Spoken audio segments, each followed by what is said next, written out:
বন্ধুরা দেখতেই পাচ্ছেন এই মাছের ফার্মের এই বাচ্চাটা কাল 11টার সময় এসেছে, রাত 11টা। আর এই দেখুন আজ যে সকালে এমনি পেপারেও খাবার দেওয়া হয়েছে, আর এই দেখুন বেবিফিটাও লাগিয়ে দেওয়া হচ্ছে।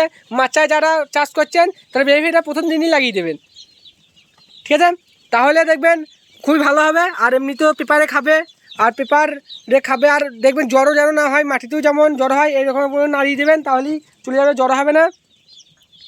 আর এই দেখুন, আর মাছাতে মর্টালিটি অনেক কম, আপনারা তো ঠিক জানেন। আরও ভিডিও দিতে থাকবো, আর কিছু জানার থাকলে অবশ্যই কমেন্ট করবেন। আর ভিডিওটি ভালো লাগলে ভিডিওটি অবশ্যই লাইক, কমেন্ট এবং শেয়ার করে দেবেন। আর চ্যানেল নতুন হলে চ্যানেলটি অবশ্যই সাবস্ক্রাইব করে দেবেন।